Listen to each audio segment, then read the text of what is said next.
새기고 이렇게 노래로 하나님을 찬양했습니다. 하나님, 우리 아이들의 마음속에 예수님의 귀하신 구원의 은혜와 사랑을 마음껏 마음에 새기게 하시고 전하게 하시고 노래하게 하시고 그것을 대를 이어서 전수하게 하여 주옵소서. 우리 교회 학교를 축복해 주옵소서. 어린아이들에게 하나님의 생명의 말씀을 가르치는 교사들에게 복의 복을 더하여 주시고, 또 이 아이들을 길러가는 귀한 가정의 부모에게 복을 내리셔서 아이들을 짐스러이 여기지 않게 하시고, 하나님이 주신 선물이요 하나님이 주신 맡기신 기업임을 깨닫고 잘 길러내 하나님께 영광 돌리게 하여 주시옵소서. 우리 교회 학교를 길러내는 하나님, 또 우리 동부교회에 함께 하시고 하나님, 온 성도들이 한 마음 되어서 교회 학교를 축복하며 아이들을 위해서 수고하는 교사들을 축복하며 자라나는 우리 어린아이들과 청소년들을 축복할 수 있는 귀한 성도들이 되게 해 주시옵소서. 오늘 어린이 주일을 맞이하여 하나님, 저들의 찬양 소리를 들을 때에 가슴이 뭉클해집니다. 하나님이여, 세상은 점점 하나님 악하여져 가는데 우리 아이들의 천사 같은 귀한 아름다운 목소리로 하나님을 찬양하며 예배를 열게 하셨습니다. 우리 하나님, 동부교회의 귀한 어린아이들의 찬양 소리가 끊임없이 울려 퍼지게 하여 주시옵소서. 오늘도 하나님께서 우리 모두에게 하나님의 크신 사랑과 은혜를 베풀어 주시기 원하오며 예수님 이름으로 기도하옵나이다. 아멘. 할렐루야. 하나님의 은혜가 오늘 우리 교회 모든 성도들의 가정 위에 함께 하시길 간절히 축원합니다.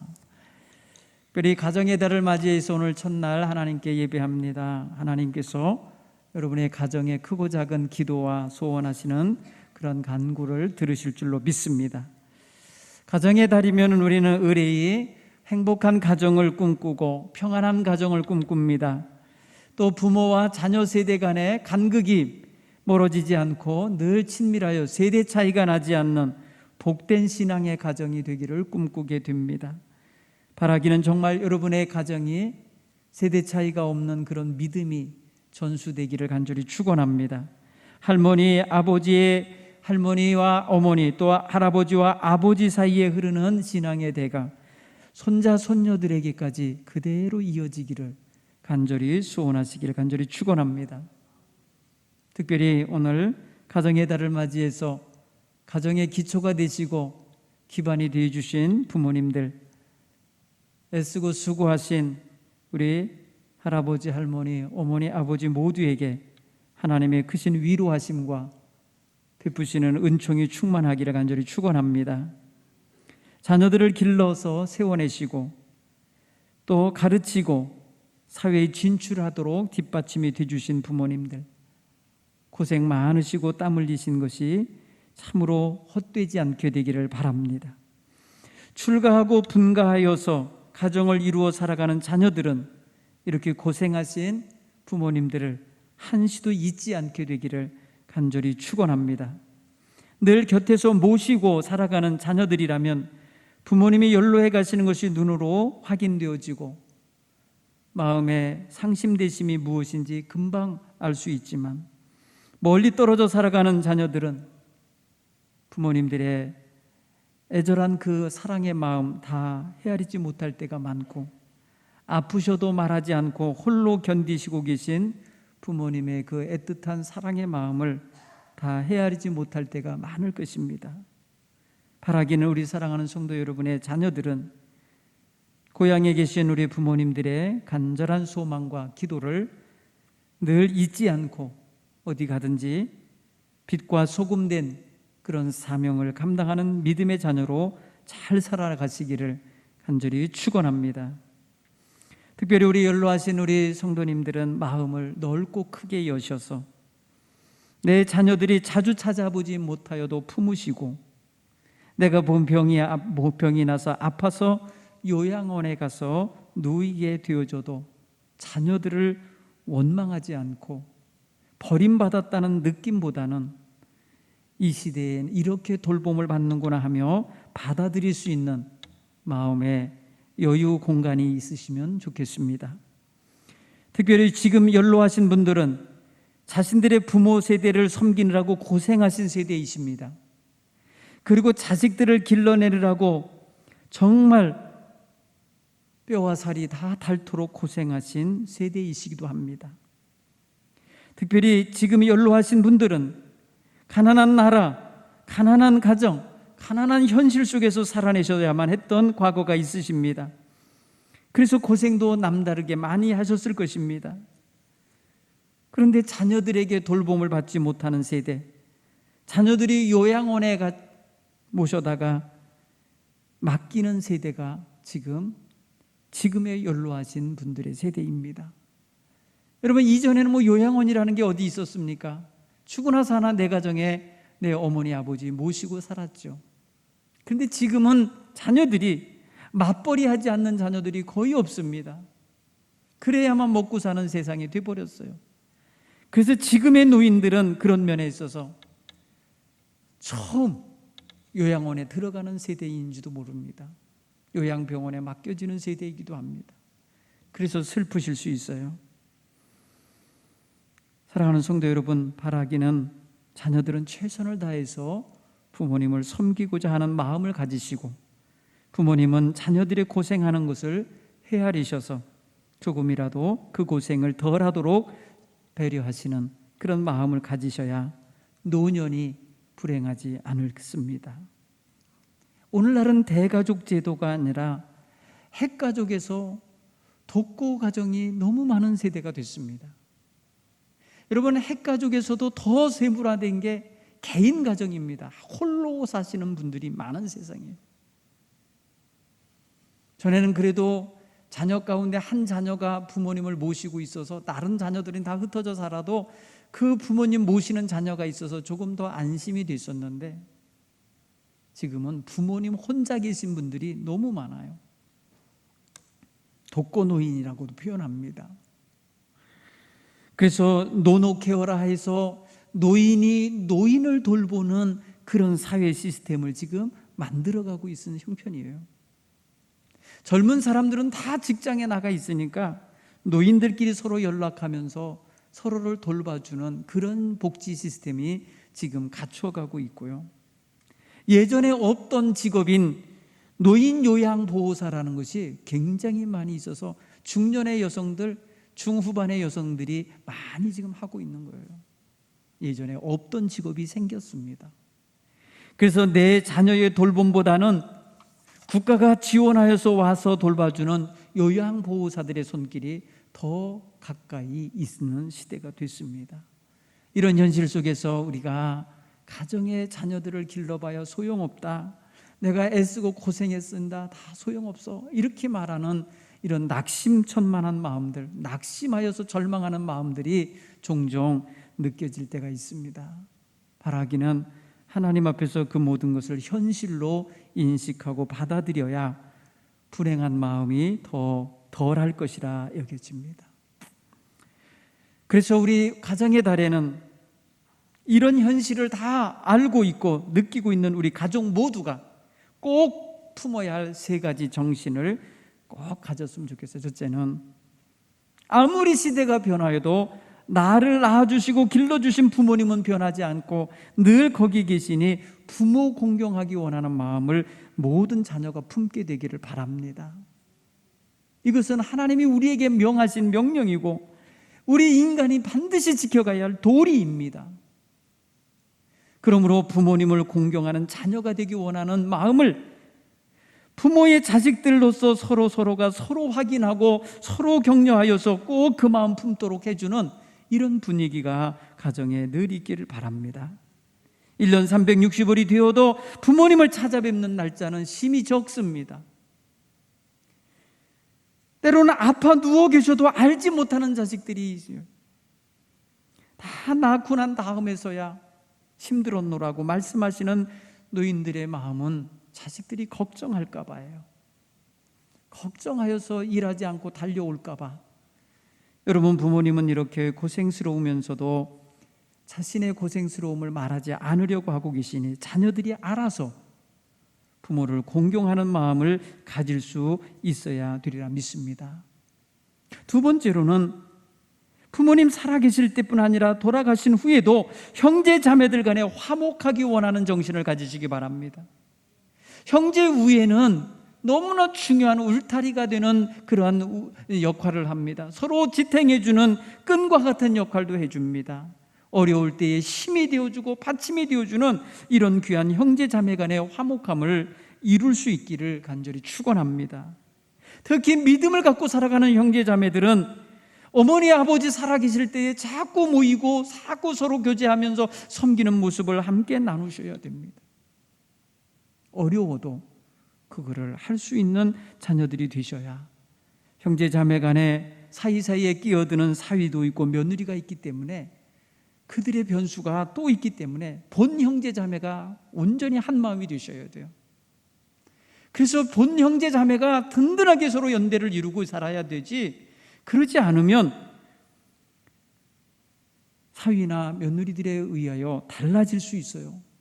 나쁘다는 의미가 아니라 나빠질 수도 있지만 좋아질 수도 있죠. 그렇지만 더욱더 중요한 것은 나를 낳아주신 어머니 아버지를 나의 자식, 그 어머니 아버지의 자식들이 특별히 더 섬기고 형제자매 간에 하나 되기 원하는 마음을 가져야 될 줄 믿습니다. 세 번째 정신은 우리 아랫세대인 후손들에게, 자손들에게, 자식들과 손자, 손녀들에게 좋은 것을 물려주고 좋은 것을 전수하는 이런 정신이 있게 되기 바랍니다. 그게 무엇일까? 오늘 그것을 함께 생각하려고 합니다. 여러분, 부모 공경해야 된다는 건 어려서부터 여러분들이 누누이 들어와서 알아요.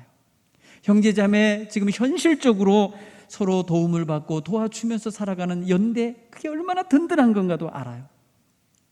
중요한 것은 이제 여러분들이 떠나고 난 다음에 자식들이 남겨졌을 때에 흐트러짐이 없이 정말 엄마 아버지가 간 그 길을, 믿음의 길을 잘 걸어가려면 어떻게 자녀들을 세워내야 될지, 오늘 이 어린이 주일에, 자녀들 주일에 좀 더 생각할 수 있게 되기를 간절히 축원합니다.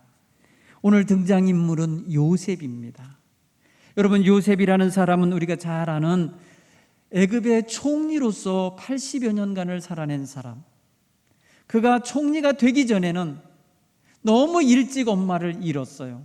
한 2-3살이나 됐을 때 엄마를 잃어버려요. 엄마가 돌아가셔요. 자기 동생 베냐민을 낳다가 길가에서 죽습니다. 하도 베들레헴 에브라시라는 곳에 장사를 지내게 됩니다. 그 이후에 어린 시절에 그는 이복 형제들 틈에서 이리 치이고 저리 치일 때에 아버지 야곱이 특별히 그를 사랑하여 길러주십니다. 이게 17살 때까지 생활의 모습이에요. 그런데 그가 이 청소년기에 형들과 사이가 좋지 않았어요. 이복 형제들의 잘못된 일들, 그런 일들을 아버지께 가서 고자질하면서 사는 이런 것 때문에 형들에게 미움을 받았어요. 두 번째 미움에 받은 이유는 아버지가 특별히 사랑하는 편에 곧 채색 옷을 입혀주는 것이 시기가 나서 미워했어요. 세 번째 미워한 이유는 그 아이가 자꾸 꿈을 꿨는데 꿈 이야기를 하는데 형제들의 마음을 자꾸 건드렸어요. 자존심 상하게 하는 꿈인가요? 자기에게는 좋은 꿈인데 형제들에게는 안 좋은 꿈처럼 여겨지는 그 꿈 이야기 때문에 미워했어요. 그래서 꿈쟁이라고 별명이 붙여지고 있다가 어느 날 아버지 없는 들판에서 이 형제들이 요셉을 죽이려고 했었죠. 그러다가 큰 맏형이 말렸습니다. 그러지 말아라 하고 마른 구덩이에다가 쳐놓고 나오지 못하게 가둬놓고는 때를 보아서 큰 형인 루벤이라는 형이 이 아이를 도망치게 하려고 시간을 보고 있었어요. 그런데 그 큰아들이 어디 간 사이에 둘째, 셋째, 넷째, 10째까지 형제들이 한 마음이 돼갖고 9명이 한 마음이 돼서 이 요셉을 지나가는 상인에게 팔아버렸습니다. 인신매매를 해버렸어요. 그래갖고는 이 아이가 졸지에 아버지하고 생리별되어 형제들에게 생리별되어서 타국으로 끌려간 노예가 되어서 노예살이로 서러움을 받으며 사는 시기가 됐어요. 그러다가 그는요 억울하게 감옥살이도 해서 지하 감옥에서 수년간을 보내야만 하는 그런 존재가 됐어요. 그러다가 바로 임금이 꿈을 꾸었는데 그 꿈을 해몽하지 못하던 것을 요셉이 해몽해 주는 일이 있어요. 그게 바로 요셉의 나이 30살 때라고 성경은 증언하고 있어요. 그럼 얘가 17살 때까지는 아버지 곁에서 살다가 30살이 되어서야 총리가 되어서 부각이 되고 있는데 그 사이에 13년간은 그는요 청년기를 보내면서 온갖 고생을 하는 종이요 노예요 죄수가 되어서 살았던 것이죠. 나이 30에 입신양명했습니다. 그는 총리가 되었습니다. 권세가가 됐습니다. 7년의 풍년을 맞으면서 온 나라를 부강하게 만들었습니다. 2년의 흉년이 들어갈 즈음에 가족을 다시 만나게 됩니다. 가족을 그때 제외하게 되는데 자기를 팔아먹은 형제들을 만나게 돼요. 그때 이미 요셉은 형들에 대한 원수를 갚아야 할 마음, 예전에 가졌던 그 상처된 마음을 분노로 표출하여 형제들을 없앨 수도 있었고 얼마든지 고통을 줄 수도 있었지만은 자신이 그렇게까지 총리로까지 세워지기까지는 하나님의 섭리가 그 안에 있었음을 깨달아요. 그래서 저들이 나를 팔았지만은 그것은 하나님이 나를 보내신 거라고 깨닫게 되어서 노예로 팔려온 현실을 해석하기를 하나님이 나를 보내셨다고 하는 하나님의 섭리로 해석해내는 거예요. 이런 믿음을 가지고 형제들을 대하였기에 용서할 수 있었고 포용할 수 있었고 그들을 잘 살 수 있도록 뒷받침을 해줄 수 있었던 것입니다. 그리고 자기 늙은 아버지가 지금도 슬픔 중에 거하시는 것을 알고 속히 아버지와 그의 형제들을 다 애굽으로 초대하여서 고센 땅이라고 하는 풍성한 땅, 양식이 풍성하고 물이 풍성하고 목초지가 풍성한 땅으로 안내하여 그곳에 살게 했습니다. 여러분, 여기서 요셉이 자기의 고난의 세월을 분풀이로 삼아서 형제들을 고통스럽게 하지 않습니다. 정말 성경은 좋은 것만 써놓은 것 같아요. 요셉에 대해서 너무 좋은 걸 많이 써놨어요. 그런데 심적으로 뒤에 내면에 있어서는 굉장히 힘들었을 게 뻔합니다. 굉장히 갈등이 있었을 거라는 게 느껴집니다. 그렇지만 결국은 하나님의 돌봄 속에 그가 살고 있음을 스스로 깨닫고 고백하고 그것을 가지고 사람을 대할 수 있는 힘으로 여겼기 때문에 그는 결코 인간의 개인적인 감정을 가지고 형제들을 어렵게 하지 않았습니다. 그것이 사실은 아버지가 낳아놓은 12아들이 번성할 수 있었던 밑받침이 된 것입니다. 아버지는 낳아놨죠. 아버지는 자식들을 많이 낳아놓은 역할은 했습니다만 번성하게 해놓을 수 있는 역할은 요셉이 한 것이죠. 만약에 요셉이 형제들과 화목하지 아니하고 형제들을 죽였다면 결코 12지파는 번성할 수가 없었을 것입니다.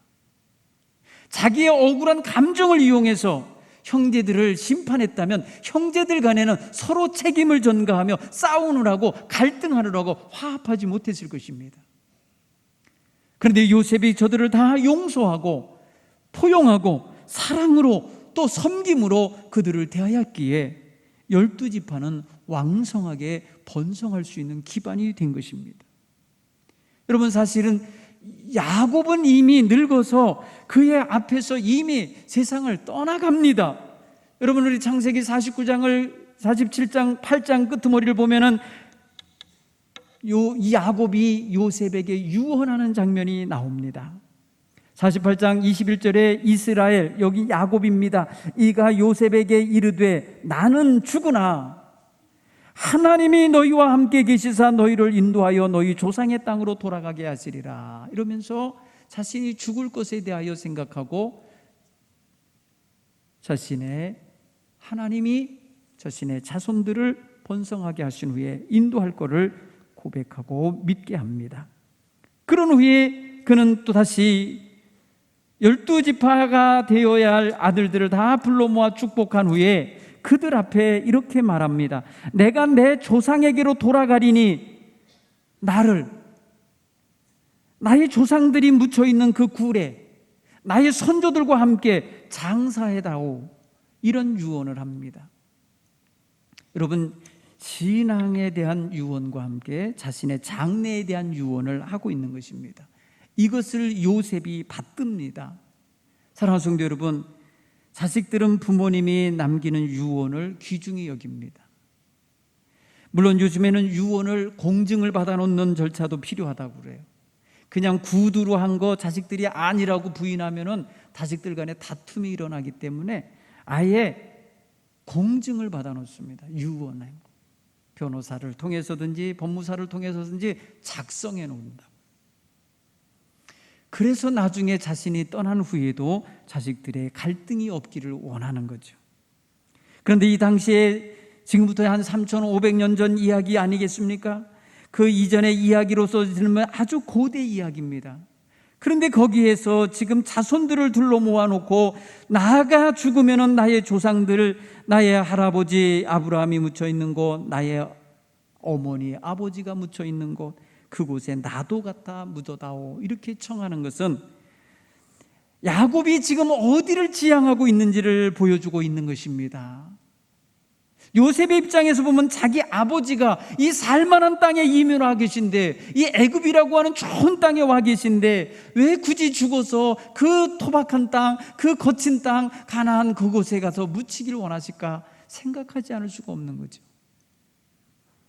그런데 요셉은 그런 거에 대한 일절 반문하지 않습니다. 아버지 허벅지 밑에 넣고 손을 넣고 맹세합니다. 그렇게 하겠다고 말합니다. 여러분, 그게요, 오늘날 장례를 치러보면 아시지만은 정말 우리는 3일장 정도 치르잖아요. 그런데 우리 요셉이 야곱의 장례를 치르는 과정을 보면 굉장히 오래 걸립니다. 그 장례를 다 마치고 돌아올 때까지 거의 몇 개월이 걸리는 거예요.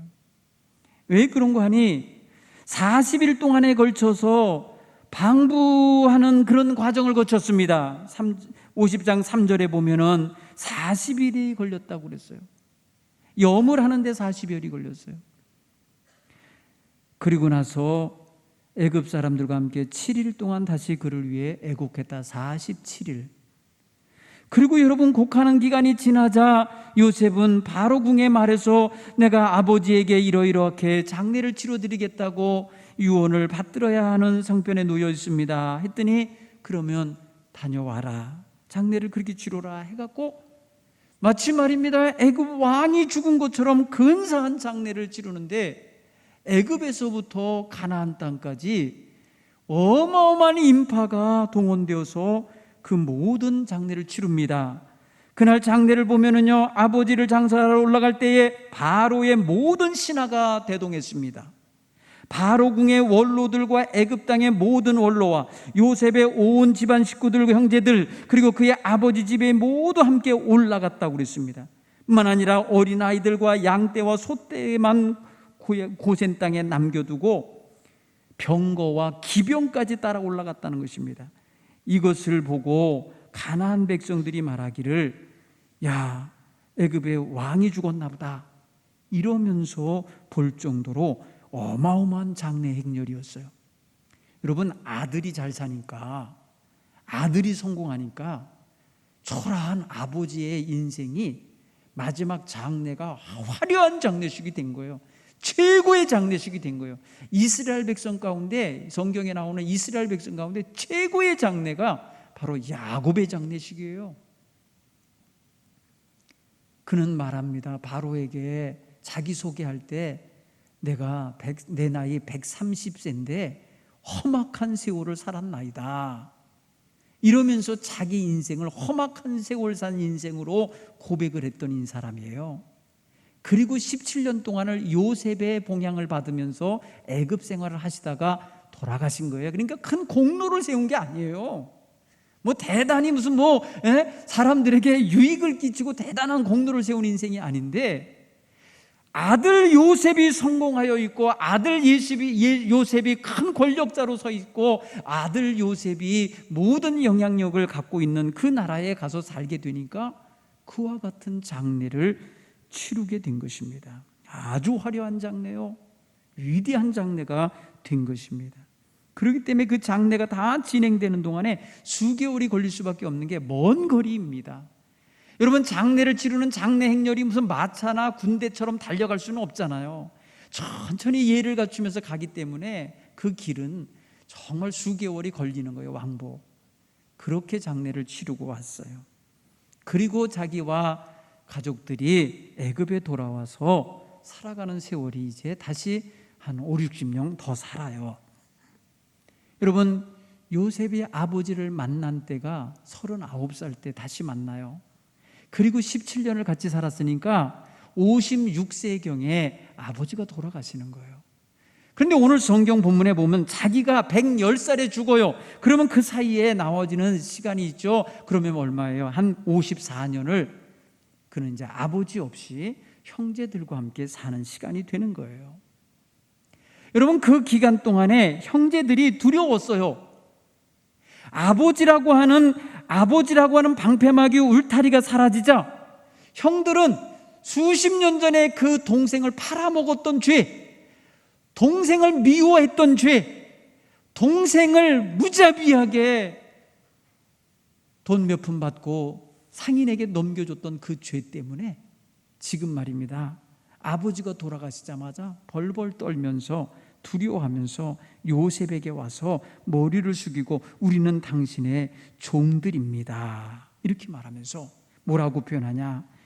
이제 바라건대 허물과 죄를 용서해 주옵소서. 아버지가 그러라고 했습니다, 이렇게 말해요. 여러분, 사실 이런 용서해 줘라 그러면은 아버지가 누굴 불러서 얘기를 해야 돼요? 요셉을 불렀을 때 얘기했어야죠.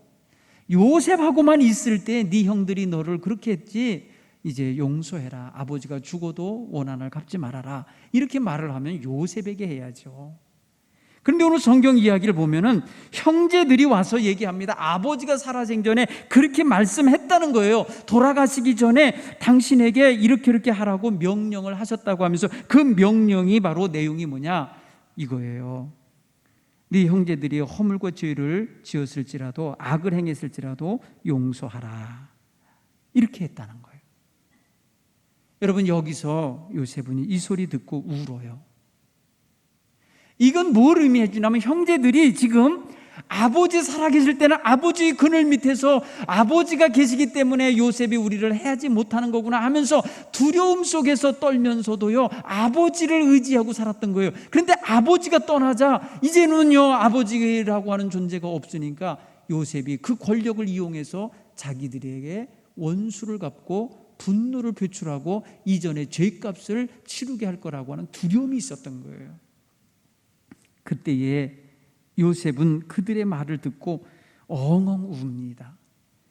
여러분, 요셉의 울음이 여러 번 나와요. 성경에 창세기 45장에 보면 형제들을 다 한자리에서 불러 모아서 밥 먹기 전에 울었어요. 너무 그리우던 가족을 만난 것 때문에 엉엉 울다가 나와서 자기 신분을 밝히는 장면이 나와요. 내가 요셉입니다. 당신들이 팔았던 요셉입니다. 그러나 두려워하지 마십시오. 당신들이 판 것이 아니라 하나님이 나를 앞서 보내신 겁니다. 이러면서 창세기 45장에 그렇게 자신이 울면서 고백을 해요. 그러고 난 다음에 오늘 여기서 또 형제들 때문에 우는 것은 그 긴 세월을 평안함 없이 살고 있었다라는 걸 아는 거예요.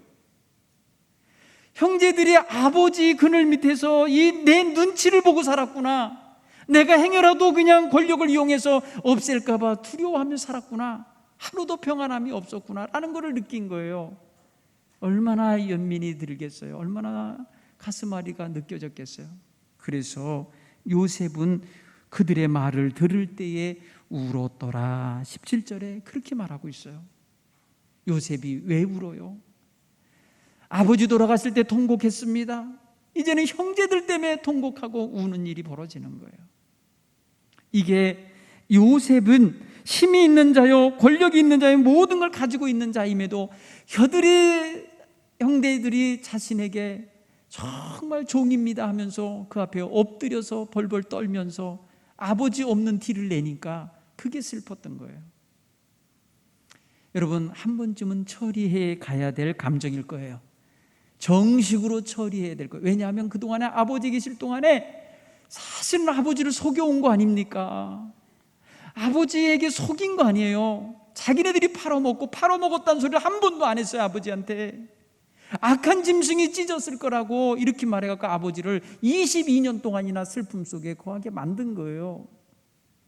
그랬던 이들이 아버지가 돌아가시면서 지금 완전히 요셉 앞에 그냥 아무 보호자 없이 남겨진 상태이니까 슬프고 두렵고 떨리는 거죠.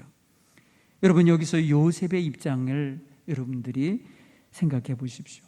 요셉은 이미 다 용서했고 이미 하나님의 섭리라고 선포했고 당신들이 나를 판 것이 아니라 하나님이 나를 앞서 보낸 거라고 이미 고백했는데 마음에 편안함이 없었구나, 저들이 그것을 받아들이지 못했구나를 생각하면서 지난 아버지와 살던 세월에 그 기간이 허송세월처럼 보낸 것 같았어요.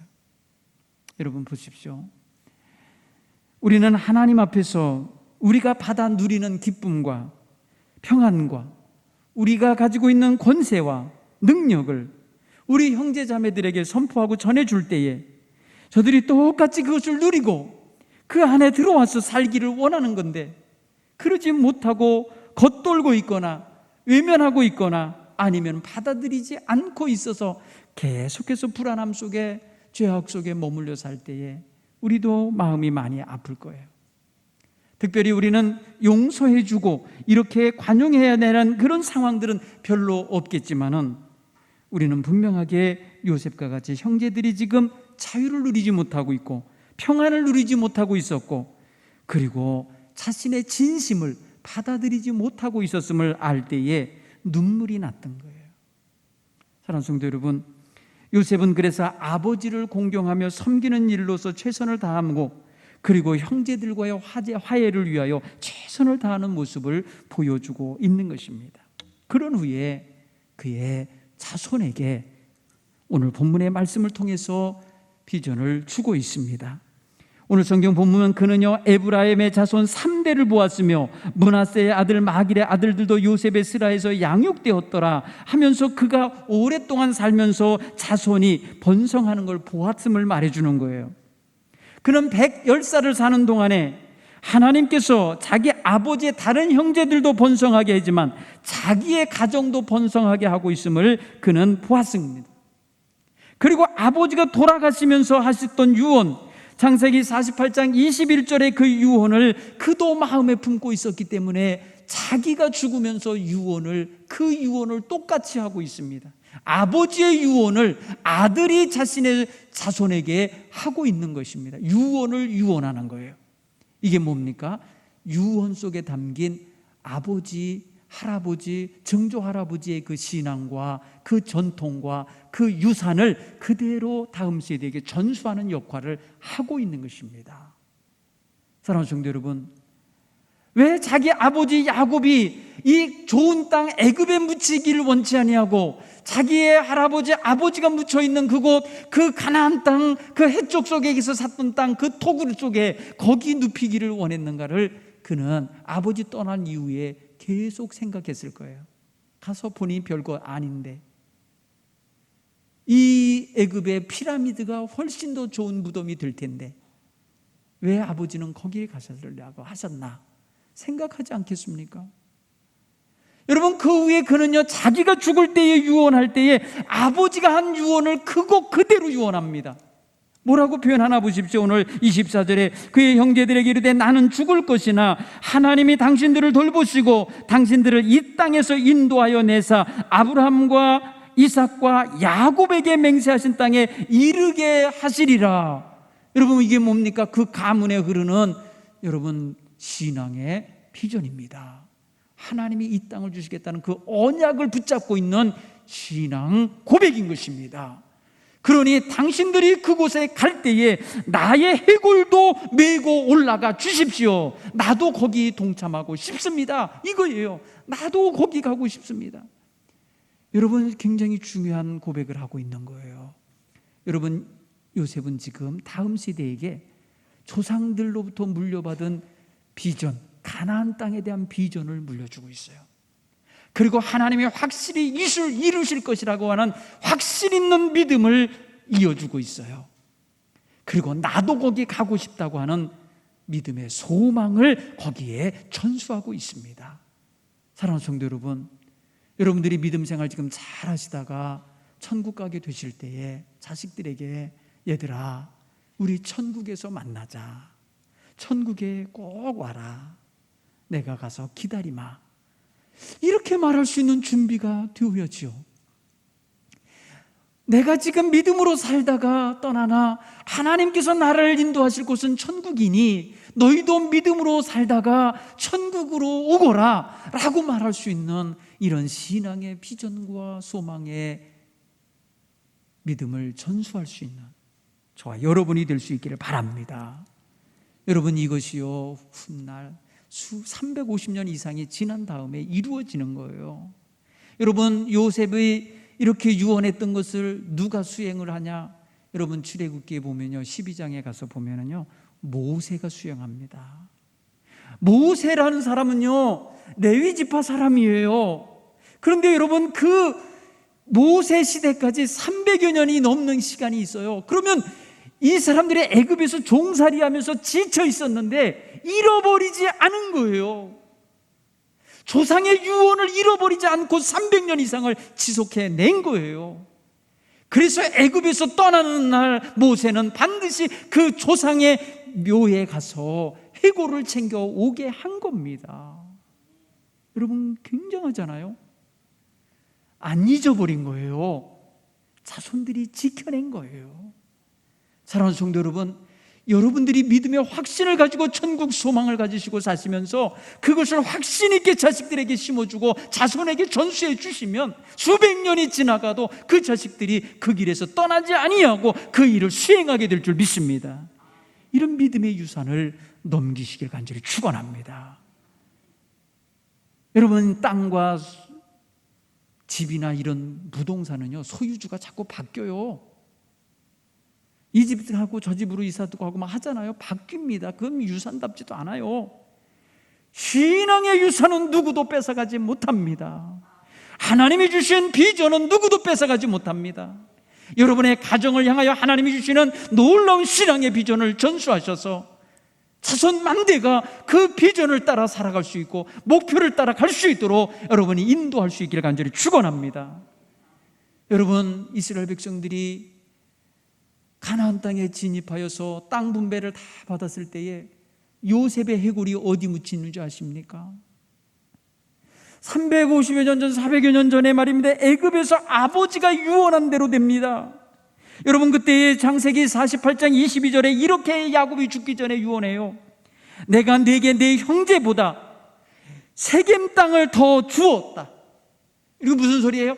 형제들과 같이 12지파가 다 제비를 뽑아서 분깃을 다 정하고 땅을 분배 받았는데 요셉아, 내가 너에게는 하나를 더 준다. 그게 뭐예요? 세겜 땅을 너에게 더 주노라.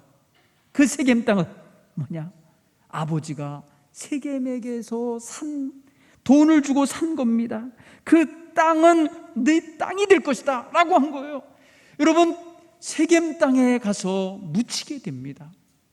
여호수아서 24장을 보시면 24장 23절 이하에 보면 여호수아가 바로 누굽니까? 요셉의 후손입니다. 요셉의 아들 에브라임이라고 있는데요, 그 에브라임의 자손 중에 하나가 바로 여호수아예요. 여호수아가 자기의 조상 할아버지의 해골을 모세로부터 인계받아서 그 할아버지에게 특별히 준 땅 세겜에 가서 거기에 장사를 지냅니다. 사랑하는 성도 여러분, 수백 년 전의 유언이 수백 년 후에 자손을 통해서 현장에서 이루어집니다. 여러분, 이 말씀을 가만히 묵상해 보면 야, 대단하구나. 신앙의 유산을 전수하고 신앙의 비전을 전수하고 언약에 대한 확실한 믿음을 갖게 하면 이러한 역사가 이루어지는구나 하는 게 보여지는 것입니다. 사랑하는 성도 여러분, 당장 눈앞에서 이루어지지 않아도, 당장 눈앞에서 모든 현실이 완성이 되지 않아도 두려워하지 마십시오. 우리의 자손을 통하여 하나님이 이루실 분명한 비전이 있음을 확신하시기를 간절히 축원합니다. 오늘 이 같은 귀한 믿음을 우리 가정 자녀들에게 잘 전수할 수 있기를 간절히 축원합니다.